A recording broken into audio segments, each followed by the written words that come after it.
I will now officially bring the meeting to order. And our first order of business is to approve the subcommittee structure and the leadership within it that I think everybody has seen. We are very fortunate, and as you heard the President say, very pleased that so many of this country's business leadership has signed up for this task. And Ursula and I would just like to echo our appreciation for that. If this had turned into a meeting between me and Ursula, this would not nearly be as successful as it's going to be. So we appreciate that. We have a lot of experts with us today that have rolled up and advised us as we've initially begun to develop recommendations. I want to recognize them and thank them.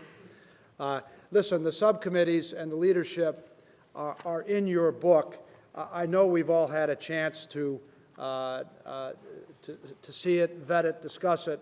I'm going to assume approval unless someone would like to jump into the fray. Is there any discussion there, or should we just move forward? So why don't we approve the committee and subcommittee structure and the membership therein. Now, before we get to the letters of recommendation that some of the subcommittees have already developed, I'd like to ask Ursula to make some comments, if you'd like, as she and I have been working together hand in glove since we started in March, and I love our teamwork, Ursula, so any comments would be appreciated. I'll keep them very, very short. First, to give a huge hail to my chairman, to our chairman, Jim, who's actually carrying the heavy bucket of water. I actually just carry a small bucket of water. It's a privilege and an honor to serve as the vice chair, and I look forward to working with each and every one of you in this great and important endeavor. We have a lot of work to do. Today is the beginning of that work. Actually, we've had a lot of work before this, but today is the official beginning of that work. And it's all about meeting the President's goal of doubling exports in the next 5 years. 2x in 5 is what I say. The President's Export Council clearly can't do everything. We're not here to do everything. We're not going to attempt. But I know I speak for all of you here in that we can do a lot, and we can do it quickly. So I'm eager to get going, like I'm sure you are. Thank you. Great. Thanks, Ursula. Listen, before we get going and I turn the meeting over to Secretary Locke for some comments, I think I'd like to recognize some members of the Senate and Congress that are with us today. I know there's a little bit of a tight schedule, and if there's any comments after recognition, we'd appreciate it. Senator Wyden. Yeah, there he is. Senator Wyden is. It's wonderful to have you as part of this group. And would you care to make a comment, or should we? Is it appropriate now to use your minute or two? Whatever's your pleasure. Sure. Why don't you go ahead? Colleagues, I think the President has clearly staked out important ground for us, and I just want to offer up one comment by way of our direction for our work. Too many times we are playing catch-up ball in important areas of international trade. And we saw an example of this just in the last week, and that is with the export of green goods. The President has identified this as a top priority. New information has just come to light that we continue to lag in this market. And to me, it is part of a pattern that indicates that where we have these fledgling, exciting industries, and they don't get treated fairly in global markets, we have got to get at it faster in order to make sure they get a fair shake. And you see example after example. Green goods is the one in the last couple of weeks. Ambassador Kirk is dealing with lumber in Canada. We have evidence of pervasive, unfair treatment in global markets. We're trying to get the attention of the Customs Department. And in the Trade Subcommittee that I chair on the Senate Finance Committee, we're shortly going to have a hearing on discrimination against digital goods in global markets. This is an area, colleagues, where we have a huge lead in technology and the internet. And if we don't move faster, if we don't go on the offensive in some of these areas, these promising sectors are going to find it hard to make the contribution we all want to see, the President doubling of exports in the next 5 years. And to me, this is not a question of picking winners and losers. It's simply a question of saying when we have an industry and a sector that is clearly winning, let's have a trade policy so that instead of their hitting singles, they can hit more homers and we can use them as a trampoline for the President's objectives. So I very much appreciate this.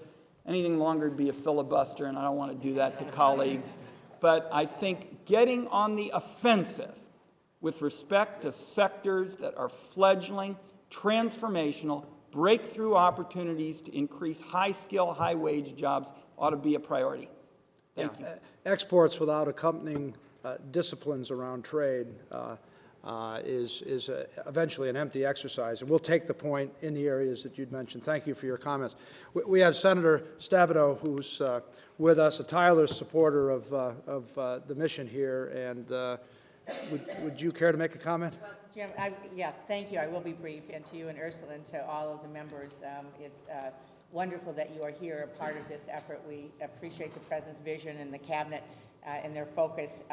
I will just share a comment from August in Michigan, spending time with our agricultural producers and processors, talking about ag exports and the opportunities there. And then Secretary Locke joined me in an overflow crowd at Automation Alley in Detroit, talking about the opportunities for small, medium-sized manufacturers and others. And there was great excitement. So I look forward to the opportunity for us to move forward and create jobs by creating more opportunities for exports. I do want to stress that in this area, and this is one that we have to work on very closely together, because it depends on the industry how we view our trade agreements and whether or not they're written right or not. But for me, and I come through a manufacturing lens, I want to make sure that this is done right so that when we create export opportunities, the door is open on the other end. And I know that we all want that. But when I was in China speaking at a Global Auto Leaders Summit a few months ago and met with our businesses there, talking about China's indigenous innovation policy, closing the door to American businesses to sell to them, we can't let that stand. And we have a whole range of things, and I won't go into Korea and autos and manufacturing and so on, except to say it's got to work. These have to be right so that our businesses have the opportunity to sell. That's important. And finally, I would just say that Senator Lindsey Graham and I have been working on legislation relating to USTR that, among other things, would add a chief manufacturing negotiator to the table. We have right now, by law, a chief agricultural negotiator. I think manufacturing ought to be specifically at the table as we move forward on agreements, whether it be the Doha round or any other agreements, and would hope that we would do that. I know from talking to Ambassador Kirk that certainly relates to resources, and I am very committed to supporting the USTR having the resources that they need to do that. But let's make sure the door is open on the other end. Let's make sure there's a level playing field so we can really make this happen. Thank you. Thank you very much for your comments. Appreciate it. Senator Brown? Thank you. And I will be brief also. Thanks very much, all of you, for the role that you're playing and that you will play in doubling the nation's exports. There will be some differences, certainly among all of us, in trade policy, but where we can have agreement, and mostly have agreement, I think, is on trade enforcement rules. This president, the first one in through presidents of both parties over the last several years, has been fairly aggressive in enforcing on tires, on the surge, on 421, on tires, on steel, on coated paper, Mr. Secretary. And that's all directly translated, sometimes literally within days of making these decisions, into jobs in my state and other states across the country. Not so long ago, I asked Larry Summers and Ron Bloom, the President's chief advisor in manufacturing, to come to my office. I organized a group of bipartisan senators, about 7 or 8 of us, to talk about manufacturing. And Ron Bloom said something pretty interesting. He said, all of America wants us to have more manufacturing, but nobody wants their kid to go into it. And I was talking to Ursula a minute ago about the work she's done on STEM. And if we're the only major industrial power on Earth that doesn't have a real manufacturing policy, and it's not picking winners and losers, as Ron Wyden said. We, in many ways, picked finance as the winner many years ago in this country. 30 years ago, 25%, upwards of 25% of our GDP was manufacturing. Today, it's around 11 or 12%. We know how that creates a middle class and prosperity for this country, especially for workers who don't have a lot of higher education. And that's one reason it's so very, very important. We'll close with this as we look to figure out on everything from STEM to trade to taxes to the MEP program to help small manufacturers figure out how to export, how to cut costs, how to be more efficient. I was talking to a trade lawyer who was working on the coated paper case, and I said to him, and this is an industry. This is a good example, briefly, of sort of what's happened. And as Ron Wyden would suggest, this is not as high-tech industry as some, but coated paper. China didn't have a coated paper industry 10 years ago. They began it 7 or 8 years ago. They import pulp from Brazil. They ship it to China. They process it, they sell it into Ohio and other states, and they undercut our manufacturers' prices. Somebody's game in the system. It's not just labor costs and environmental costs that enable them to do that. So I'll close with this. I was talking to this trade lawyer, and I said, that works on this case, and I said, do the Chinese kind of laugh at us that we are giving away our industrial base? And he said, no, they don't really laugh at us. They just think we're a declining empire.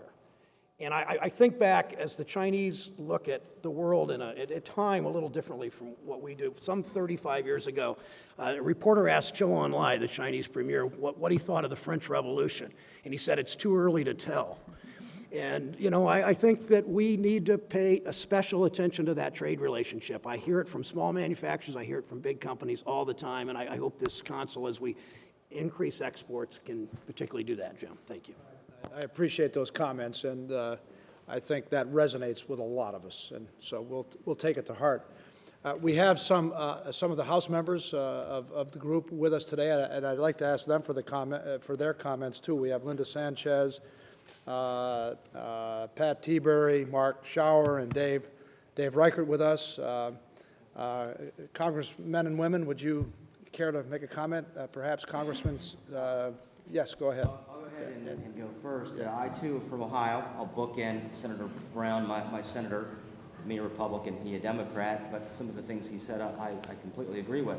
Let me tell you a story, and I was telling the senator this. I had a group of farmers come in from Ohio yesterday, and they said to me, we're really excited about the President's State of the Union speech, about doubling exports. We think that's a great thing. But in Ohio in the last month, if you turn on the TV, you can't not get away without watching a political ad that bashes NAFTA, that bashes trade with China. And this is what the farmers are telling me, and obviously I've seen that.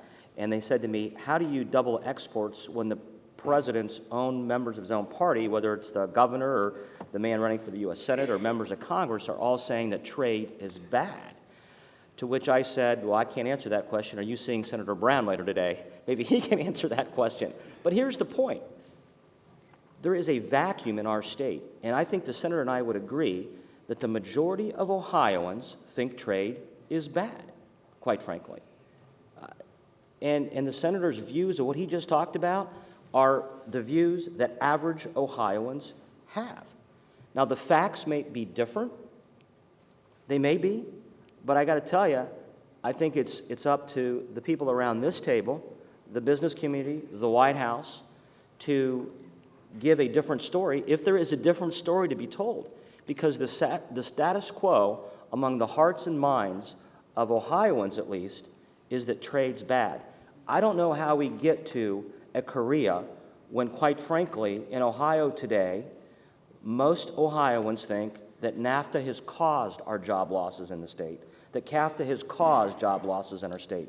And there's been no leadership in the private sector to say that's wrong. The challenges are much greater than I think people in this room realize, and quite frankly, more challenging than the president realizes. If we're going to double exports, when most people are asking me, when are we going to repeal NAFTA? When are we going to go back and make it fair? So, and I'm a person who has voted for trade in the past, and I got to tell you, the playing field is changing rapidly before our eyes, And I hope the leadership of this group and the President provide at least a balance to what the Senator so ably said is a status quo that most people think is unacceptable.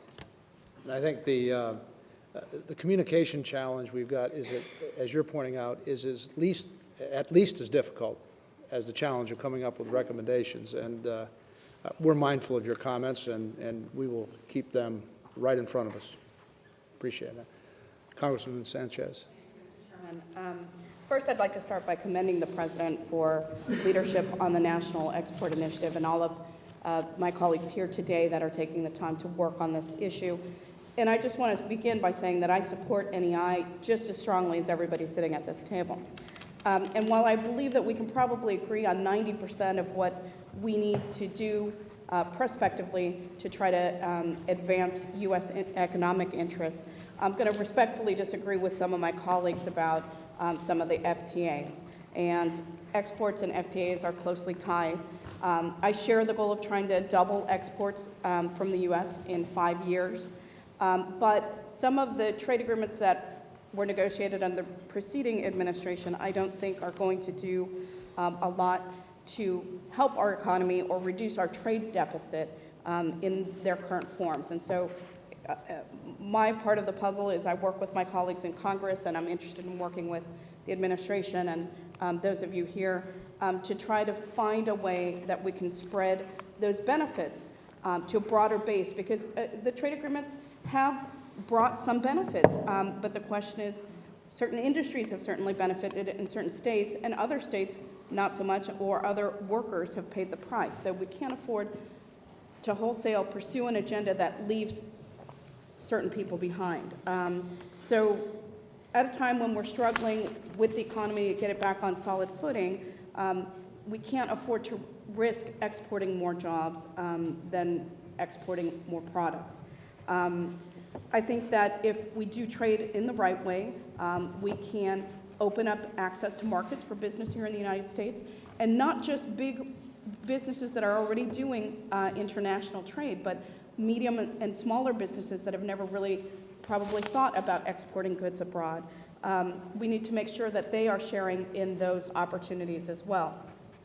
And one thing that I just want to mention before I close, because I'm trying to be brief, is that we have a Make It in America agenda that we're working on in Congress right now, and that is a package of bills that are designed to try to strengthen manufacturing here in the United States, particularly by those small and medium-sized businesses. So I'd like to just draw everybody's attention to those that package of bills that have a manufacturing strategy, some targeted tax cuts, and an infrastructure development bank as part of that. But aside from that, I want to say that I'm very excited to be here and really want to utilize the time wisely to try to help us arrive at a place where we can all agree on a strategy that is going to help move our country forward.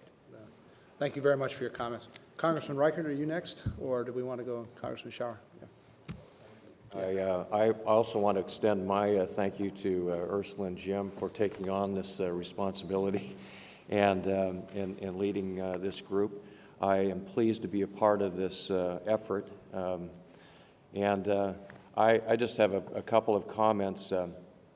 All of us recognize the importance of opening new markets, otherwise we wouldn't be here. We recognize that if we don't do that, we lose jobs, and we continue to fall behind globally in this fast-moving global economy, and lose market share and market access to a lot of the countries around the world. I also want to applaud the President for his efforts here and being here to kick this effort off in doubling exports, and also in working to resolve the issues around the Korean trade agreement. In Washington State, 1 out of every 3 jobs, as Secretary Locke knows, is directly related to a trade. And so for Washington State, it's very, very important for us to take a look at not only doubling exports through other means and some of the ways that we're going to explore in this group, but also in looking at the trade agreements that we haven't approved thus far. We haven't doubled our exports for years. The last time we did this was from 1995 to 2007. And there's one stark statistic that you'll all recognize when you look at that period of time. During that period of time, we passed 9 trade agreements.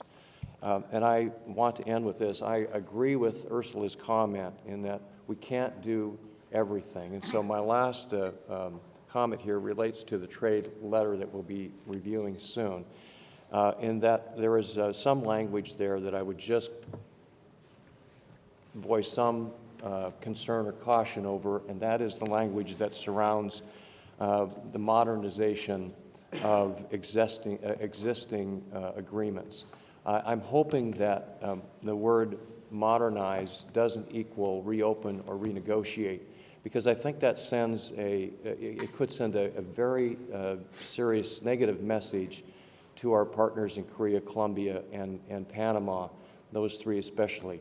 So I would just, I just caution using the word modernize and the message that that might send, and I think the focus on what we need to do is exactly what our Vice Chair said, and that is focus on doubling exports. I appreciate the opportunity to be a part of the group, and thank you for allowing me to comment. That's a really good caution on that word modernization, and we still have time to shape that within the context of the letter, so I appreciate that. We don't want to put it at risk. I got it. Congressman Schauer, would you comments? Yeah. Chairman, Madam Vice Chair, I'm Mark Schauer, member of Congress from Michigan. I'm from Battle Creek, which is the home of a large global company. And I am honored to serve with all of you on the President's Export Council. I commend the President and his entire administration on this initiative to help create 2 million more export jobs in the U.S.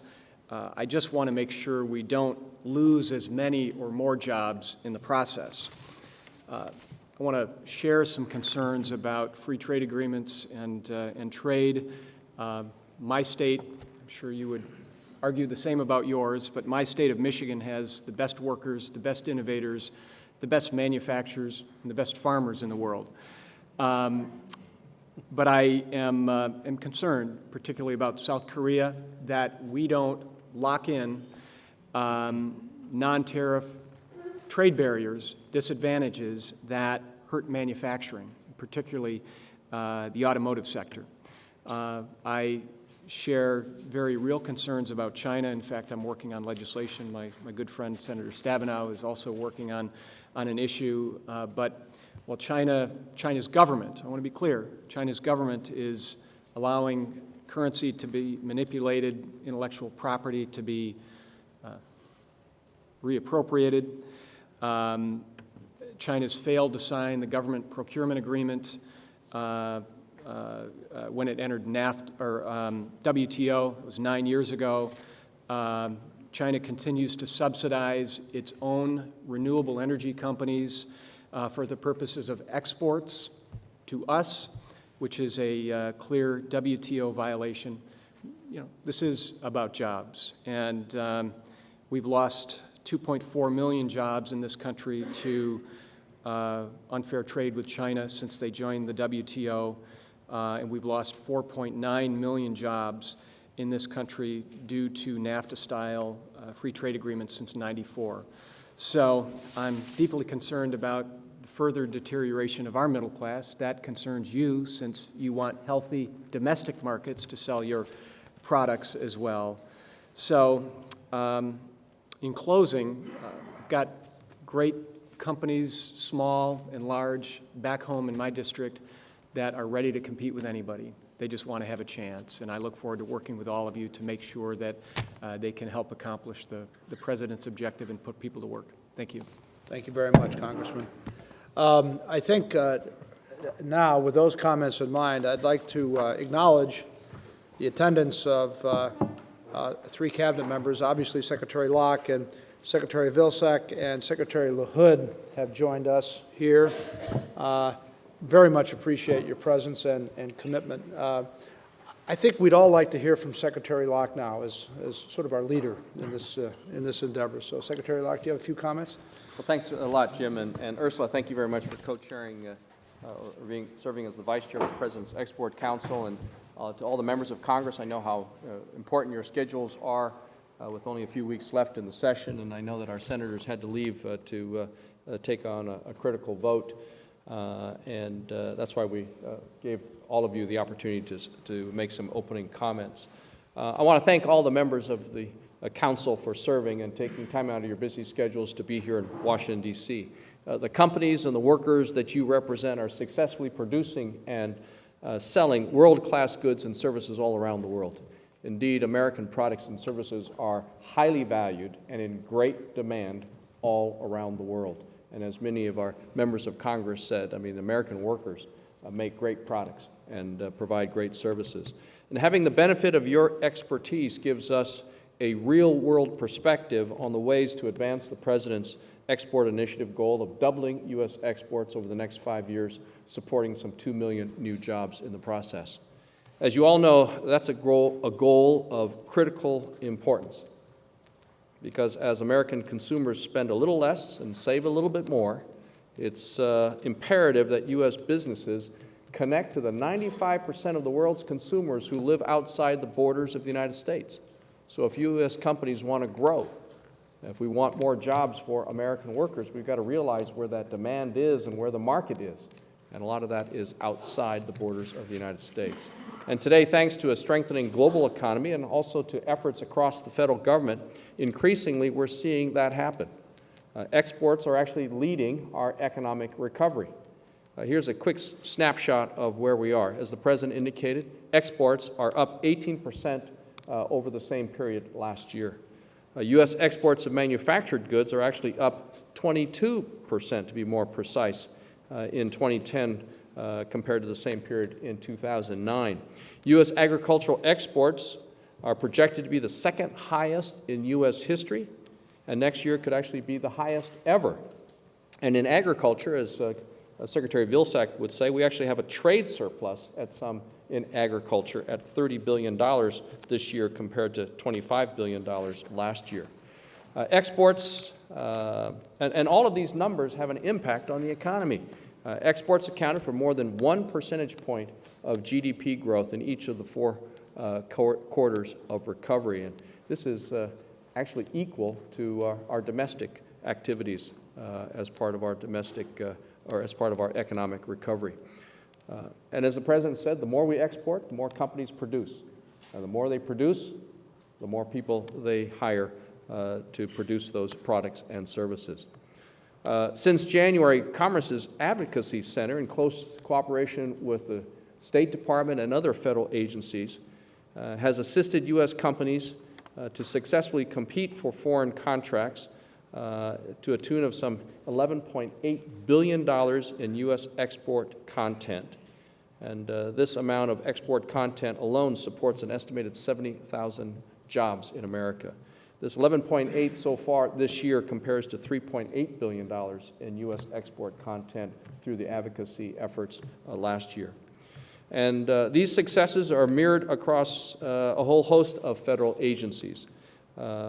Since January, Commerce Department has coordinated some 19 trade missions abroad, resulting in what those companies that have been on those trade missions predict will be $2 billion in export sales, twice the value of last year.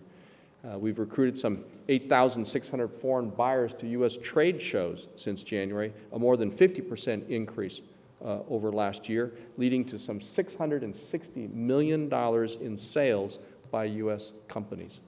The Agriculture Department has recruited over 1,500 foreign buyers since January, and the State Department has developed a model for U.S. ambassadors to participate in these reverse trade missions, with the first mission scheduled for October of 2010.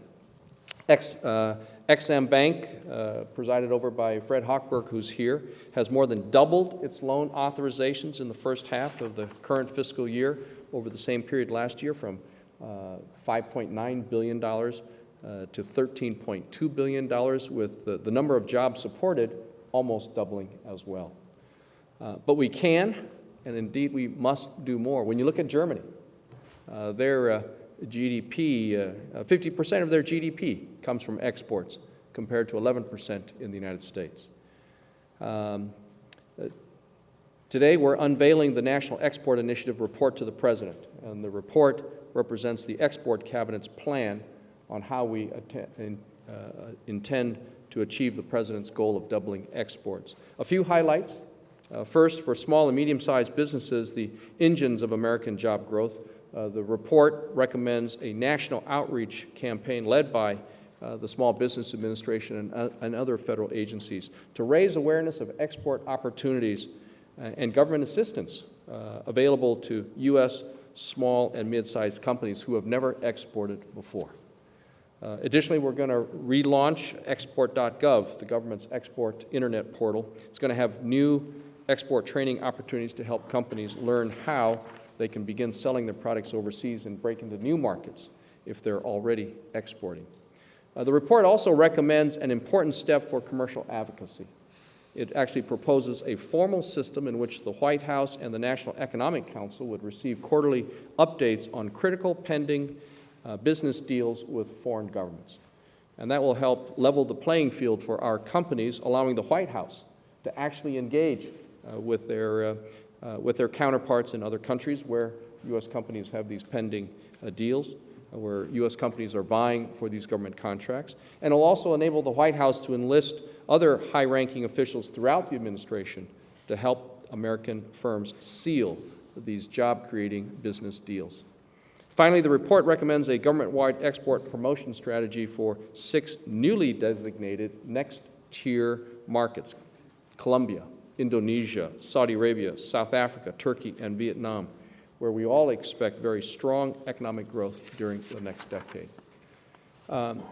The President touched on this, and I know that this is in part of the letters of recommendation, but I want to indicate to you that the administration is very serious in streamlining and simplifying our export control system and making it more transparent. We've actually made incredible progress in this effort, in this domain, and we hope to do a lot of this stuff as urged by the members of Congress via executive order, but we also have proposals that will require some congressional approval.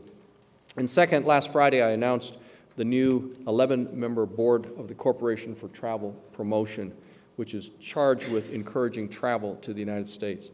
The travel and tourism industry accounts for 24% of all U.S. service exports and 8% of our total exports. When those foreign visitors come, they're actually spending money. So it's foreign visitors, foreign folks spending money here in the United States, the same way as if we were to ship the goods to them in a foreign destination. And we're counting on the Corporation for Travel Promotion to play a big role in helping us reach the National Export Initiative goal, again, of doubling U.S. exports over the next 5 years.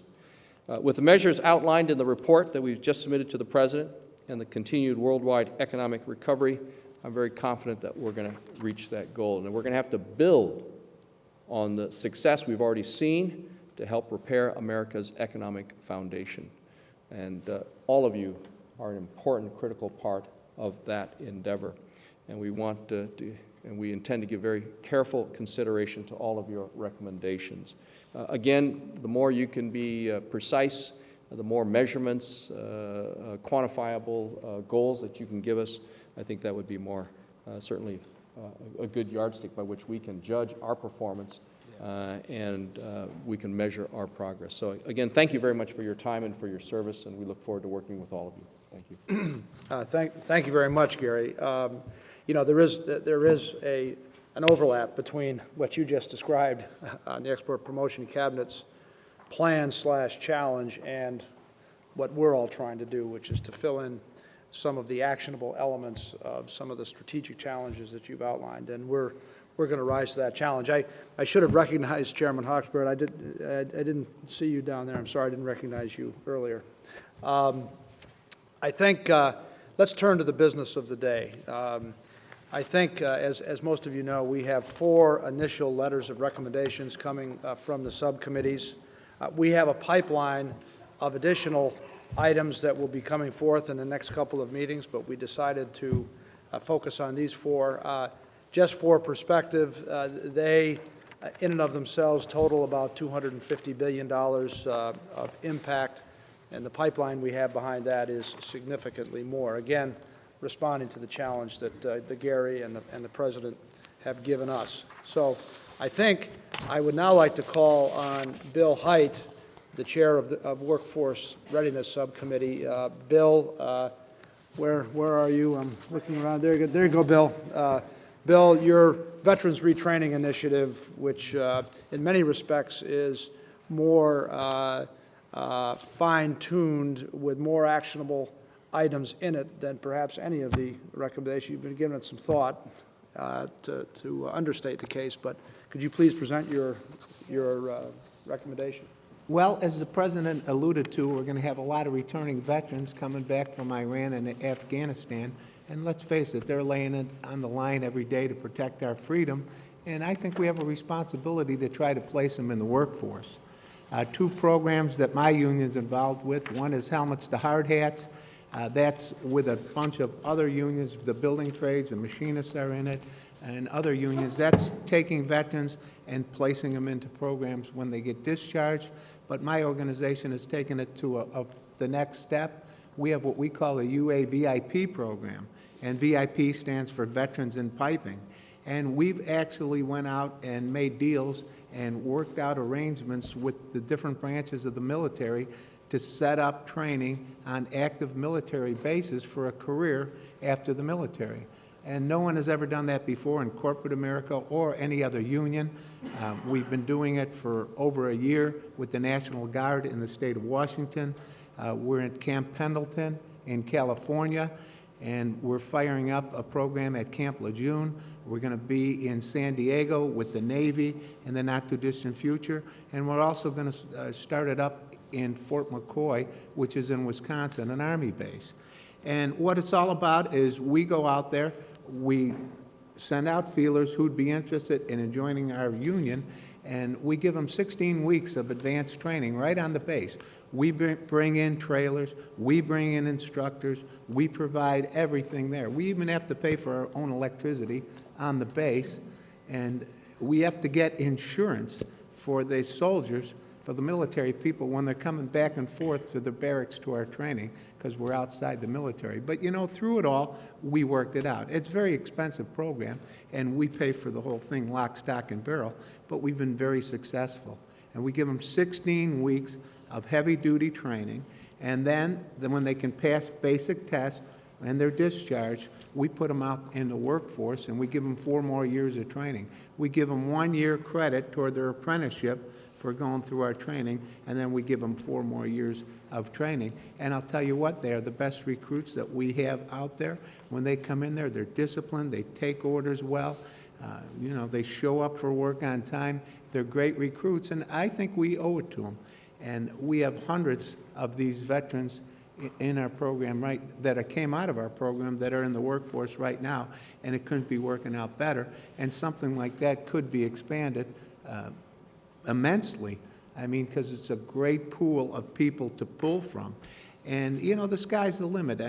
People come out, they're working in manufacturing, or they're working in construction. Hey, they can be a foreman, they can be a general foreman, they can be a supervisor, they can get into engineering, they can get into design.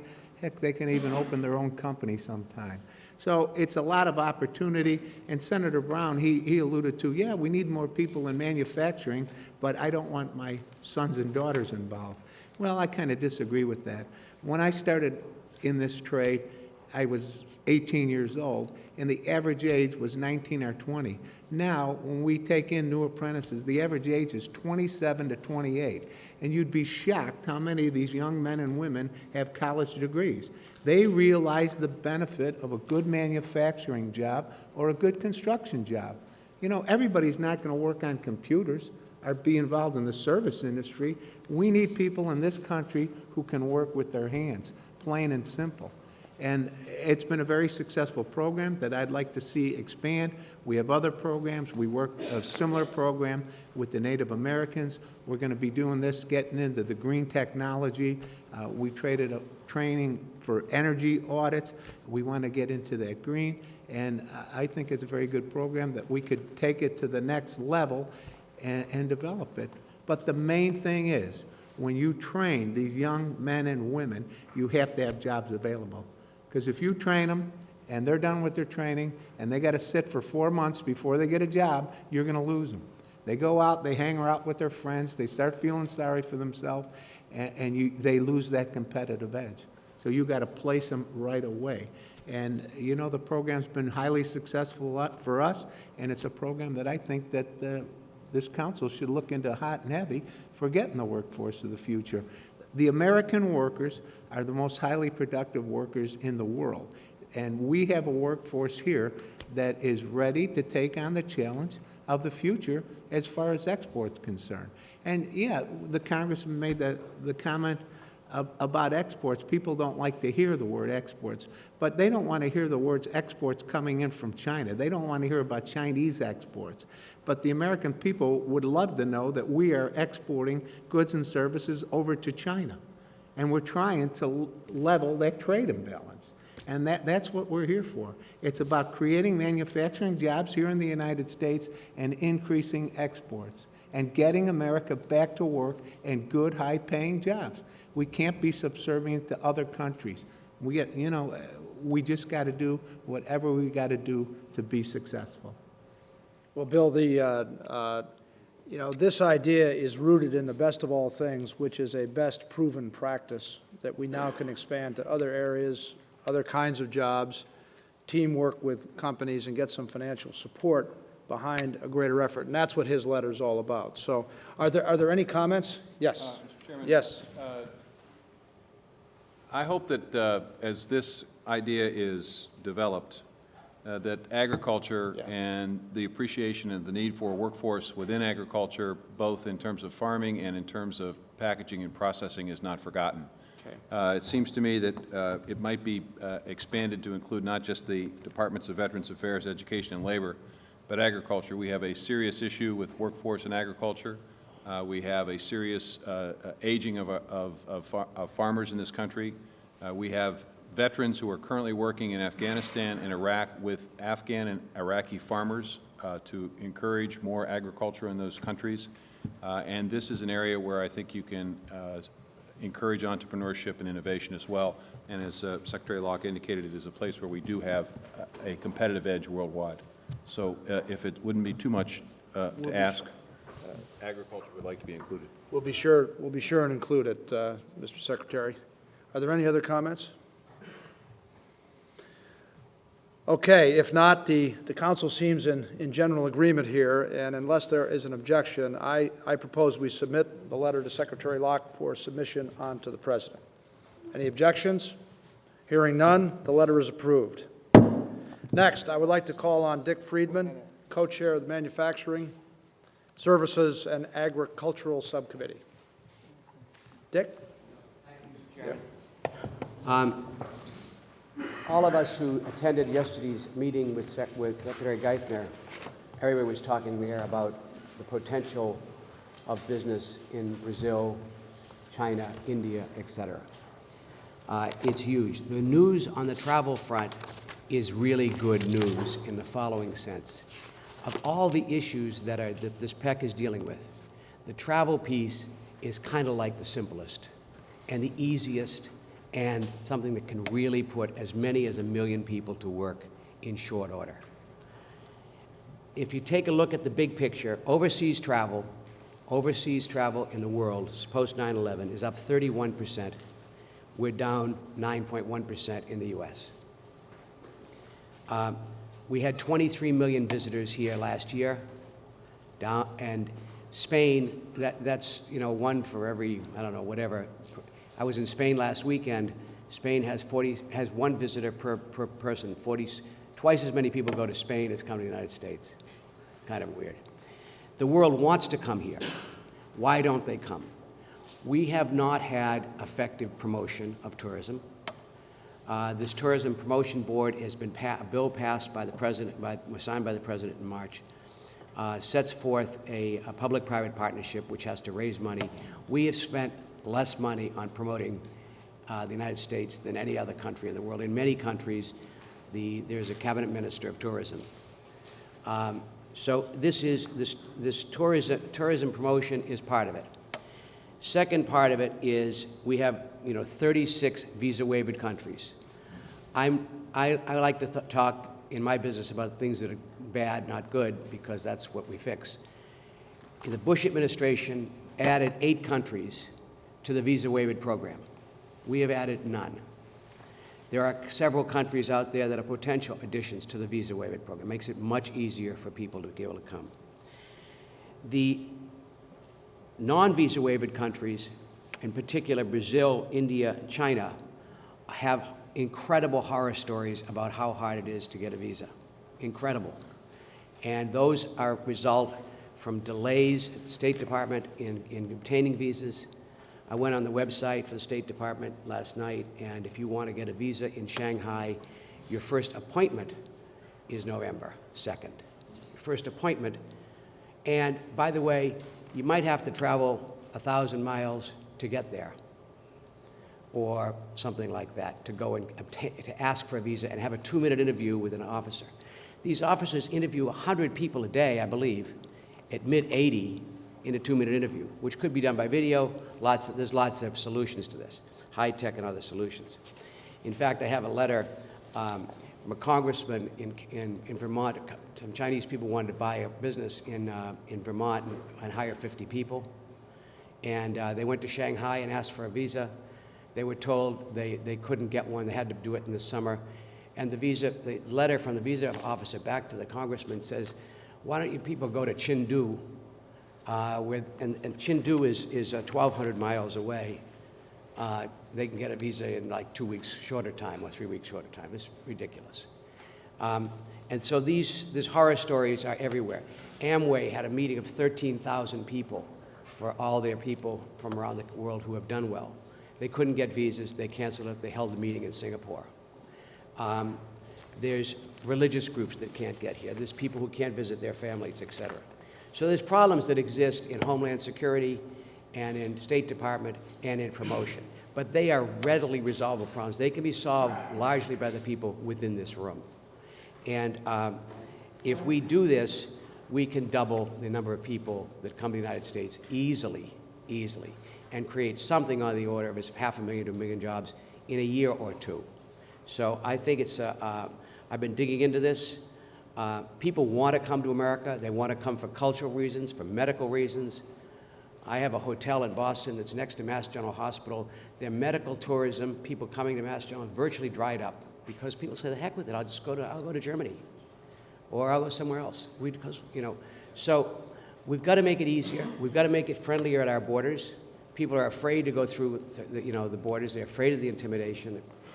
But these are all very solvable problems if Commerce, State, Homeland Security, and others work together.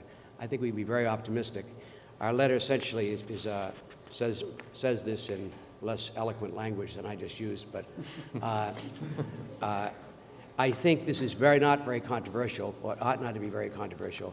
It covers every part of the country. Tourism goes from plumbing to accountants to people buying airplanes and cars, and a lot of these people are coming here to buy goods, or and do things. So this is something we really ought to attack. We've been a country that basically has had a big do not enter sign for too long, and we've overreacted to the 9/11 situation, and we've got to get people to come here. If the letter's as convincing as you are, we're in pretty good shape.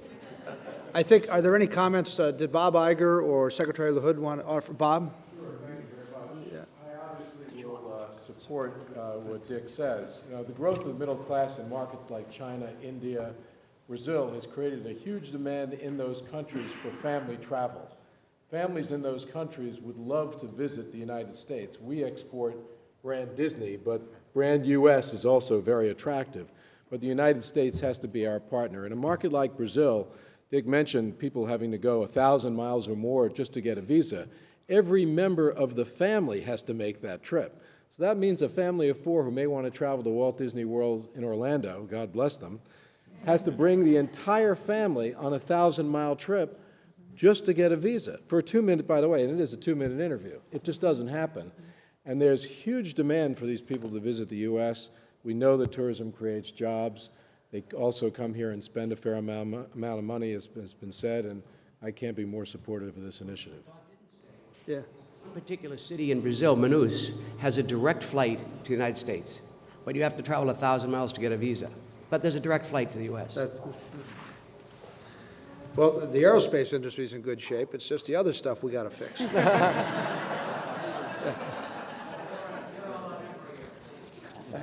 I couldn't hear you. You're breaking up. Listen, are there any other comments? Yes, Raul. Yeah. Mr. Tilton's not here, but Yeah. I've taken his proxy on my own volition and triple or second or third or whatever the letter. Okay. Any other comments? Okay, hearing none, I think there's a general consensus to move forward with this letter, and we will have an opportunity to shape and flesh it out as the committee moves forward. So, hearing no objections, we will approve the letter. Now, let me call on Andrew Liveris, Chair of the Global Competitiveness Subcommittee. Andrew? Thank you, Mr. Chairman and Madam Chairwoman. For those of you who can gather the accent, I'm an Australian citizen, so I'm very privileged to serve this country and very proud of it. I've spent 20 years of my life living in Asia and the last 10 years in the state of Michigan, and I would agree with the comments of the Congressman about the quality of the workforce in Michigan and the Midwest. My company is an investor in the United States and an investor in Michigan, and I would like to pick up on the topic of the free trade agreement letter, but just to make sure we get a context, the committee's global competitiveness. So we will have to address the topics that were raised by all Congress men and women, and for that matter the senators, which is really how do we compete on all aspects of competition, which means tax, regulatory, and many other issues, including energy. That's bigger than all outdoors, but it is the topic of our time. American multinationals employ directly 22 million workers in the country, and another 41 million in small and medium enterprises support those multinationals. 63 million workers. That's glass half full, not glass half empty. 38 million of those jobs depend on trade. So we really need to figure out to stop the atrophy of jobs, but we've got to protect those jobs and grow them. So the guts of the committee will be to work on all those issues, and therefore if you take this letter and what's in this letter, it's to be responsive to the President's call to move forward with deliberation, intensity, content quality, incorporating the topics of our time, which are human rights, worker rights, but of course making sure at the same time that we have a level playing field as we go forward with key trading partners. And one of the most important ones to deal with are our allies. And clearly this is a matter of security. Korea is an ally. Korea is on our side. Korea wants this. We want it. So we need to be responsive to that. This letter, I believe, has incorporated many comments from many of you, if not all of you, representing all aspects of the American workforce and American industry, and of course agriculture. There are still issues like autos, like beef, that we have to go get at, that we rely on Ambassador Kirk and our negotiators to make sure we do get at it. I had an opportunity to talk to the ambassador a few minutes before we came in here, and I know they're on those topics. We have to be responsive, I think, to other free trade agreements. The ones that the chairman referenced and the secretary referenced, I think, are very positive. But we have to get some wins. There are 400 free trade agreements scheduled for completion this year. We're participating in 3 of them as a country. Okay? China alone is participating in 17. Okay? So we can't not be in world trade. I mean, obviously, I'm stating the obvious. So this letter is to be responsive to that call for action. It's not perfect. I think the modernization term and taking that out, I would be responsive to that, Mr. Chairman. I think that makes a lot of sense. And I would like to stop because I would like to keep my introduction reasonably brief and really, because this is a very important letter, be responsive to any inputs. Okay, I think we've had a chance to review the letter. Are there any comments? Mr. Chairman? Yes. Pat? I would like to offer a few thoughts in support of what Andrew said and build on a couple of topics related to agriculture. As we know, agriculture is a major contributor to exports in this country, and the U.S. farmer plays a vital role in feeding the world.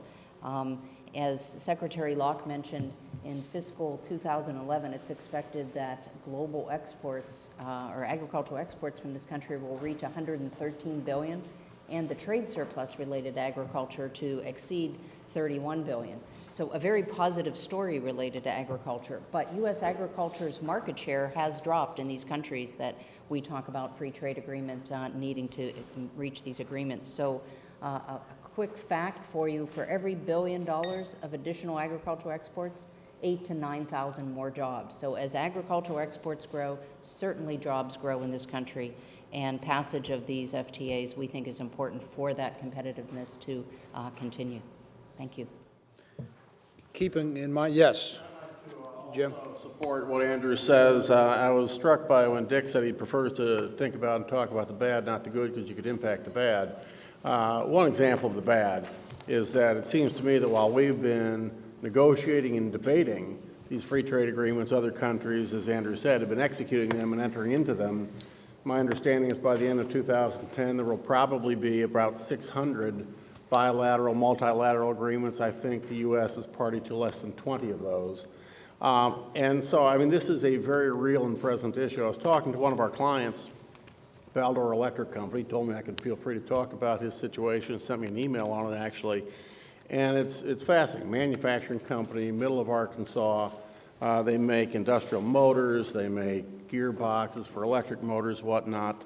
And they've got some 20 plants in the United States. They've got plants in 6 other countries, or a dozen other countries, I think, including one in Mexico. And it's fascinating because when they are trying to sell industrial motors in Panama, they're faced with a 10% duty. When their competitors, mostly from Brazil, mostly from Mexico, are doing the same thing, they're faced either with no duty or 4.5% duty. They're at a real disadvantage. They move into the gearbox business, and they're doing the same thing, gearboxes, into Colombia, and Baldor is faced with a 15% duty. Competitors, 0 duty. What's interesting in Baldor's case, they can make these gearboxes in Mexico and send them straight to Colombia on an even keel basis, but that's not what they want to do. They want to make them here in this country and export them.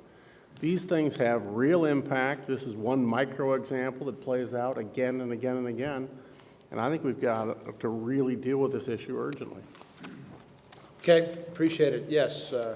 Thank you, Mr. Congressman Chairman. Schauer. And I have great respect for fellow Michigander there. I don't know if you've met David Mackay, the CEO of Kellogg, fellow Australian, can form a support group. But I'm proud to have you. I was at your plant in Hillsdale just last week. A very, very impressive operation. I have great respect for the work that you're doing, the leadership of this very, very important committee. Some of the items in the letter in terms of reinforcing American rights against unfair trade practices, fixing or improving, apparently not modernize, but I'll say improve current trade agreements, examining a more modern adjustment process is very encouraging. I do have concerns about what I would interpret as rushing the South Korea free trade agreement. So I respect your work. I can't support the letter as before the Council at this time. I will watch and participate with your work in every way that I can, but I just wanted to offer those comments and my reservation at this time. Understand it. Congressman Sanchez? I'll be very brief, and I'm going to echo the concerns of my colleague, Mr. Schauer. And there is after careful study of the letter, there is an alternate letter that we have written, and that's been transmitted. So as long as that's been received, I'll stop.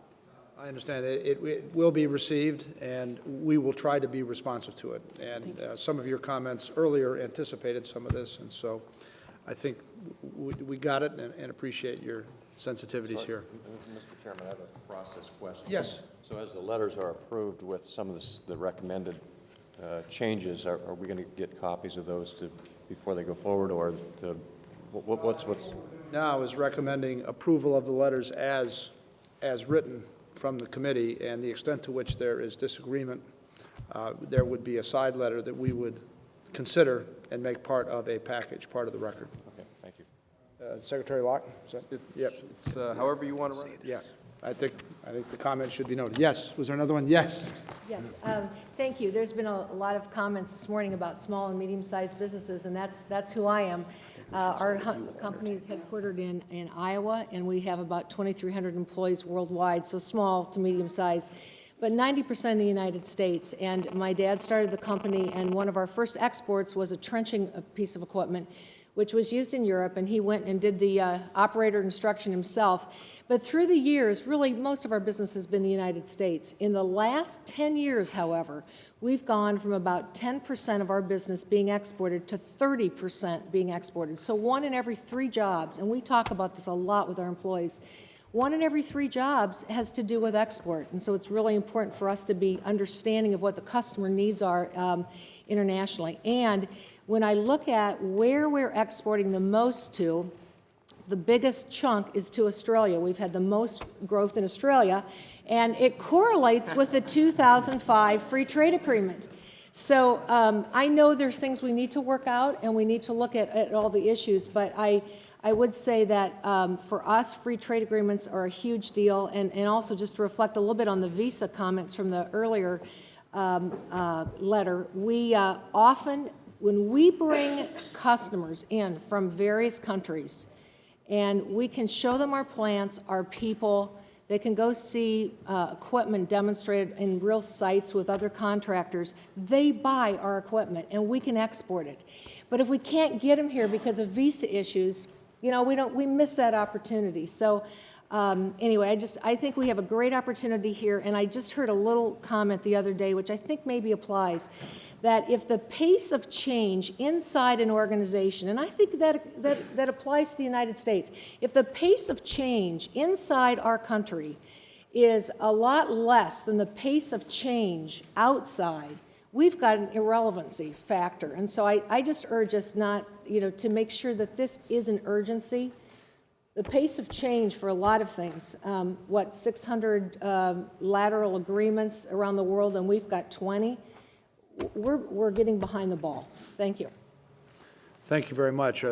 Any other specific comments on the letter, Mr. Secretary? Very quickly, I think there's been a lot of emphasis on new and emerging markets, but I hope that in the draft of this letter that we don't forget about our long-standing partners in trade, that being Canada and Mexico, and the need for us to make sure that as actions are taken, be they statutory or regulatory, that we don't interfere with that those relationships. And I know that Ray LaHood and I probably agree that we need to resolve the Mexican trucking issue, for example, because they have assessed tariffs on a number of agricultural products that have made it a bit more difficult for us to export to Mexico, who is one of our best trading partners. So I hope in the emphasis that this letter seems to have on new and emerging markets that we don't send the wrong message to our current trading partners who are so valuable to us. Okay, we'll review that. Thank you. Any other comments on the letter per se? Okay, with some modifications in mind as to language, my sense is letter going forward, understand there will be another letter that will be considered in parallel. Without objection, we approve the letter. Ambassador, did you want to make a comment before we moved on to the next? Yes, thank you very much, Jim. I'm Ambassador Sapiro from USTR, one of Ambassador Kirk's deputies, and he unfortunately had a prior speaking commitment, which is why he asked me to step in. I just want to thank everyone for what's been a terrific discussion, because all of the issues that you've raised, from Representative Sanchez to Senator Stabenow to all of the terrific CEO representation that we have here, are issues that we are working on every single day of the year. So I just want to reassure you that what you're saying is very much what is on our plate. We know that U.S. exporters are suffering when our trading partners don't live up to their commitments and when the playing field is not level. So we are incredibly committed to enforcing all of our rights overseas, and we're doing that all the time. We're also fighting to win new market access every day, from innovative new models like the Trans-Pacific Partnership, to working to resolve outstanding issues with Korea, with Panama, with Colombia, to re-energizing the Doha process with 153 countries now in the WTO. It's quite a challenge, but we're working on access for manufacturers, for services, for agriculture. So again, these issues are very much front and center of what we're doing, including emphasis on small and medium enterprises, digital goods, green technology. So please keep your ideas coming, and let's keep in touch and work these issues through together. Thank you. Thank you very much, Ambassador Spiro. Appreciate the comments. Certainly, not least but last, I'd like to call on a good customer of mine, by the way, Scott Davis, Chair of the Export Promotion and Advocacy Subcommittee. Scott? Thanks, Mr. Chairman. You know, our topic is regarding export controls reformed, and I'd say much-needed export controls reform. I believe a lot less controversial than Andrew's topic. I think for anybody who's dealt with export controls in the past. The President referred to the Export Control Reform Program this morning in opening remarks. We applaud the administration's efforts in this area, and we urge the administration to stay focused on continuing this reform. For anybody who's dealt with export controls, you understand the challenges of the current system. We have two separate U.S. export control regimes, both the State Department and the Commerce Department. We have separate commodity control lists. We have separate licensing agencies. We have lots of overlap, overly complicated, and still does not sufficiently reduce the national security risks today. So again, I think this export control reform has potential to better secure critical technologies, build the U.S. industrial base, and maintain the competitiveness of U.S. companies abroad. And we've talked a lot about manufacturing jobs. I think this really will assist in growing manufacturing jobs in the U.S. So we really had three recommendations in the letter. The first really is just getting a more formalized process for obtaining expert feedback on proposed regulatory changes. And what we would say is that we should start with getting greater involvement by the PEC Subcommittee on Export Administration, Raul's subcommittee. And I know he's just forming the committee today, but I think that's a group that should be very much involved in the discussions, and probably the entire PEC should be involved for feedback. Second, the Export Control Reform Initiative really can be aided by improving the technology release program. Secretary Gates has noted that we need to move towards a system that builds higher walls around fewer systems. And it makes a lot of sense. Right now, there's too many walls around too many systems. If things are actually critical to defense, we need to build bigger walls and protect that. Finally, back to in line with the small business needs, I think because of the complexity of this thing, we have to allow for more outreach and assistance to small business to comply with the export laws and the regulations. We talked, if we're going to double the exports in the U.S. in the next 5 years, a lot of it's got to come from the small and medium-sized enterprises. We have to make it easier. So overall, again, export control reform should provide clarity, reduce redundancy, strengthen security, and promote exports. And those are the recommendations we included in the letter. Are there any comments on Scott's proposal, which is very much in alignment and supportive of, I think, Secretary Locke, your thrust here, which is very important. Hearing no comments or objections, I think it's the sense of the group that we adopt the letter. So we will so adopt it. The letter is approved. Listen, I'd like to thank the subcommittee chairs for a fast start. Some quick contributions, some quick hits early. We had a fair amount to get through, and so I appreciate the efficiency and the staff that supported us, which, as we all know, really are the people that got us through this. I'd like to acknowledge them and thank them very much. Before asking Dr. Summers for a quick comment or two as he observes and helps guide us, are there any other general comments anyone would like to make on any topic before asking Larry to say something? Raul, would you like to say something? Yeah. I just want to comment on I spent my morning yesterday with the Bureau of Industry and Security, and I'll work really hard to keep it simple, stupid, and not violate the security part of that, because I am an Army veteran, and my job in the Army was nuclear surety, so I understand the other side of that. So, and I'm a small businessman too, so we're going to work hard at getting that done I assure you. Appreciate the comments. Yes, yeah, Bob. I don't know whether it's the appropriate time, but you asked for comments. Just for future consideration, a letter regarding intellectual property protection. Yeah. We're global leaders in the creation of intellectual property, whether we're talking about computer software or making movies. We compete in many countries with pirates who are either giving away our product for free, tough to compete against free, or selling it for their own gain at substantially reduced prices and not paying any taxes, by the way, in the United States for those sales.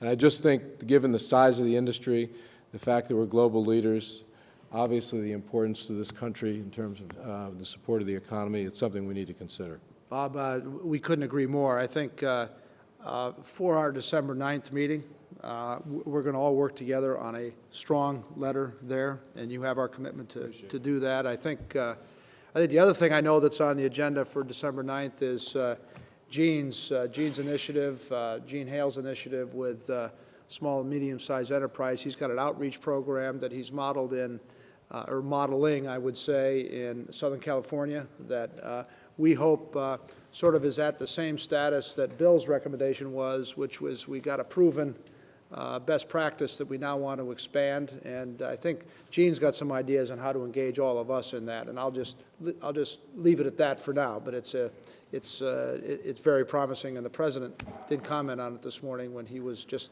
informally interacting. So you've Yeah. Location picked for December 9th, or is that still to be determined? I'm not sure exactly. It's right here again. Okay. We're trying to keep these meetings aligned with BRT meetings to sort of maximize the travel disruption. And as a matter of fact, one of the things we're gonna work on is the schedule into next year, and we'll have that ready before the December 9th meeting. Mr. Chairman? Yes, sir. Yes. Just one additional comment. As we talk about small and medium-sized businesses, I hope that we also are particularly sensitive to the needs of minority-owned businesses. Yeah. We have found in agriculture that there is a perception that export opportunities are not available or not easily available to minority-owned businesses. And I think as we try to figure out strategies to help small and medium-sized businesses, we need to understand that there may be an additional hurdle for some of those businesses, and it would be helpful, I think, to...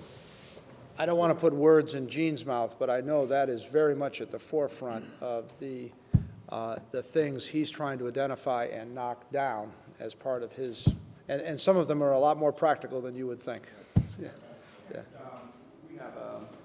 We're developing a comprehensive plan to include minorities. Matter of fact, the round tables that we are proposing that we will have on September the 30th, we will have two of them, one in Long Beach, California, and later in the day, one in Los Angeles. And we intend to bring together all of those parties to participate in this roundtable to identify those companies you speak of. Appreciate your leadership there, Gene. It's important. So maybe one more comment before asking Larry to say something. Just on committee charters, subcommittee charters, we need to get our heads together around that, Jim, because intellectual property cuts across all the committees. We just need to make sure we don't get redundant work. So whether it be export control standards and technology standards, rising tide lifts all boats, global competitiveness, services, manufacturing, and agriculture all have a stake in that. So just I think we should get some clarity around that from the staff. Reduce the complexity and get a letter done. Yeah, appreciate the comment, though, and I do understand the challenge there.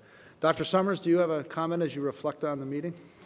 Let me respond very briefly on each of the letters and then make a final comment. I'll be very brief. On training, we can only agree. It is a huge issue, probably the most important issue for the long run. It is illustrative of a broader principle. Doing the right things to make our companies more competitive will also make them better exporters. And the right domestic policy, if there were no exports, it would be crucial to do training right. And there are a set of things like that, and we need to identify them and be working on them very hard. My guess is that the single largest lacuna in a 25-year basis in the U.S. effort around competitiveness is actually in the tourism area, where I think we just lag way behind. There's a massive coordination problem in terms of no individual has an incentive to promote in the right way, and it's not what people think of when they think of exports. Without getting into economic forecasting of a kind I shouldn't, the current levels of excess capacity in the lodging industry and developments in foreign exchange markets suggest to me that this is probably a particularly propitious time for a substantial initiative in tourism. And I think there's a lot of receptiveness to that in the administration, and you have to help. You have to help show it. You have to help to show us how. I will not, at this late hour, relitigate the various issues associated with trade policy beyond observing that we have to demonstrate that these agreements work for people if we're going to succeed in doing them. And that means bringing them back to the interests of ordinary workers and ordinary people here. And just to repeat a hobby horse of mine, it does not help your government to tell it that foreign countries are doing outrageous things, but you can't really mention the outrageous things to the foreign government because they'll retaliate. And if the business community can find a way to allow there to be disputes raised collectively, that will be very important. Export controls, look, this debate is in a different place. This theme has been there for 25 years. It is in a different place now because the Secretary of Defense is leading the charge. And the Secretary of Defense institutionally is usually on the opposite side. We have a huge window of opportunity here, and it's a matter of just getting the word out. Insofar as some of you have interactions with the bureaucracies that sit underneath the kind of people who come to this table, you're conveying strength to those bureaucracies. Will be very helpful. One broad thought for reflection and one final conclusion. I think, and this is really a thought not for your next meeting, but for you to keep in mind over the next couple of years. There is a traditional paradigm of thinking about international trade, which is that it's trade in goods. Countries import some goods, they export other goods. Increasingly, as many of the companies around this table illustrate, what we have is trade in tasks. A product is produced, and it is produced in many different countries as an ultimate product. And it means, for example, that an import is a major component of an export. How else could Singapore's trade ratio be 300% of GDP? It goes to the role of global companies. It goes to the relationship between global companies and national interests. And I think our trade policy debates are a little bit behind the reality of cross-border integrated production. I honestly don't know where it leads, but I think a group like this should be thinking about that question. Final observation. It takes 2.5% GDP growth to keep employment growth consistent with population growth in the United States, or to put it differently, to keep the unemployment rate constant. Our progress in reducing unemployment depends on our excess above 2.5% growth over the next 4 years. My guess is that how we do on exports is probably the single largest component determining whether it's 2.7% growth or whether it's 4.3% growth. And that is the single most important determinant of whether we are successful in putting people to work. It is hard for me to see how, if we are actually successful in doubling exports over the next 5 years, the economy will not have grown at 3.5% to 4%. And it is hard for me to see how, if we fall far short of doubling, how we're going to have economic growth at a rate that's going to bring the unemployment rate down at anything that approaches 1 percentage point per year. So I don't think we have a more important economic challenge over the next 5 years than yours. Thank you. Larry, thank you very, very much. The challenge and the context that you provided, I think, is going to provide energy to this group. And that one thought you had on product versus product, share of supply chain as a way to think about things, it's an interesting thought. It's an interesting thought. So I think that concludes our work for today. Ursula and I thank you very much for your participation and work, and we'll see you in December. The meeting is adjourned.